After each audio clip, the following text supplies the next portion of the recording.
இன்னைக்கு நம்ம பார்க்க போறது ஒரு சூப்பரான டேஸ்டான ஒரு ஹெல்த்தியான சட்னி தான். இந்த கிளைமேட்டுக்கும் இந்த சட்னி ரொம்ப நல்லா இருக்கும். சுட சுட ரசம் வச்சுக்கிட்டு இந்த துவையில வச்சுட்டு சாப்பிட்டீங்கனாலே தொண்டைக்கும் சரி நாக்குக்கும் சரி ரொம்ப இதமா இருக்கும். கோல்டெல்லாம் இருக்கிற நேரத்துல இந்த மாதிரி சட்னி எல்லாம் வச்சு கொடுங்க. ஃபீவர் வர நேரத்துலயும் இந்த மாதிரி சட்னி வச்சு கொடுங்க.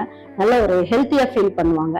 வாங்க இந்த சட்னி எப்படி ஈஸியா எல்லாருக்கும் பிடிச்ச மாதிரி நாக்குக்கு சுவையா எப்படி செய்யலாம் அப்படிங்கிறத வீடியோக்குள்ள போய் பார்ப்போம்.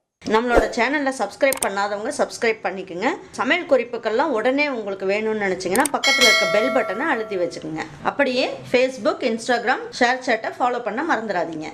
இந்த எள்ளு சட்னி அதாவது துவையல் பண்றதுக்கு நம்ம ஒரு 75 கிராம் அளவுக்கு எள்ளு எடுத்திருக்கோம். அப்படி இல்லைன்னா ஒரு கப் அளவுக்கு எடுத்துக்கலாம்.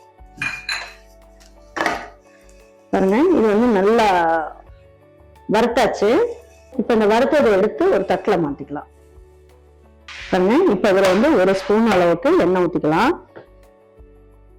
ஊத்திட்டு நம்ம என்ன பண்ணுவோம், ஒரு ஸ்பூன் அளவுக்கு உளுந்தம்பருப்பு, கடலைப்பருப்பு ஒரு ஸ்பூன் போட்டுக்கலாம். ஒரு 1/4 ஸ்பூன் அளவுக்கு மிளகு, 2 பிஞ்ச் அளவுக்கு ஜீரகம், 1/4 ஸ்பூனோட கம்மியா பெருங்காயம் போட்டுக்கலாம், கட்டி பெருங்காயம். இப்போ இதுல நம்ம என்ன பண்ணலாம், ஒரு 5 பல்லு பூண்டு எடுத்து வச்சிருக்கேன், இதையும் சேர்த்துக்கலாம். இதுலயும் 2 புளியங்கொட்டை சைஸுக்கு புளி எடுத்துக்கலாம். இந்த எள்ளு துவையல் ரொம்ப நல்லா இருக்கும் டேஸ்ட். இதுல ஒரு 10 இன்ச் அளவுக்கு கருவேப்பிலை சேர்த்துக்குவோம். மல்லி இலையும் சேர்த்துக்கலாம்.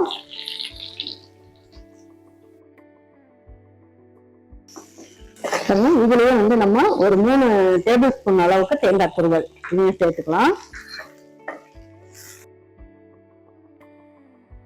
காரத்துக்குன்னு பாத்தீங்கன்னா 3 காஞ்ச மிளகாய் ஃபைனலா போட்டுக்கோங்க. இப்ப இந்த சட்னிக்கு தேவையான அளவுக்கு உப்பையும் சேர்த்துடலாம். பாருங்க, இப்ப ஸ்டவ் ஆஃப் பண்ணிடலாம். நல்லா பொரிஞ்சிருச்சு பாருங்க. பாருங்க, இப்ப இது நல்லா ஆறிடுச்சு. இப்ப இதை எடுத்து மிக்ஸி ஜார்ல மாத்திடலாம்.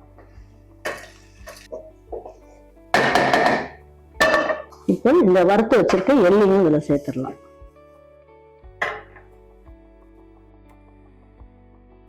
நான் அரைச்சிட்டு உங்ககிட்ட காமிக்கிறேன். பாருங்க, சட்னி நல்லா இந்த அளவுக்கு கொரன்னு அரைச்சுக்குங்க. இப்ப எடுத்து ஒரு பாத்திரத்துக்கு மாத்திக்கலாம்.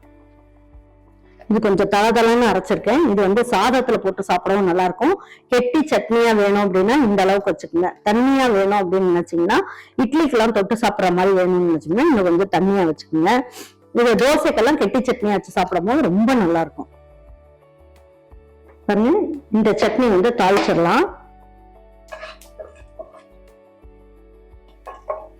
பாருங்க, இந்த சட்னி நல்லா தாளிப்பு கொடுத்தாச்சு. நல்லா ஒரு வாட்டி கலந்து விட்டுருவோம். கண்டிப்பா நீங்க இதை ட்ரை பண்ணுங்க. ட்ரை பண்ணி பார்த்துட்டு உங்க வீட்டுல இருக்கவங்களுக்கு பிடிச்சிருந்ததுன்னா லைக் பண்ணுங்க, ஷேர் பண்ணுங்க, சப்ஸ்கிரைப் பண்ணுங்க, மறந்துடாம கமெண்ட்ஸ் பண்ணுங்க. இது வளர்ற பிள்ளைங்களுக்கும் சரி வளர்ந்த பிள்ளைங்களுக்கும் சரி ரொம்ப ஹெல்த்தியான ஒரு சட்னி. கண்டிப்பா ட்ரை பண்ணி பாருங்க.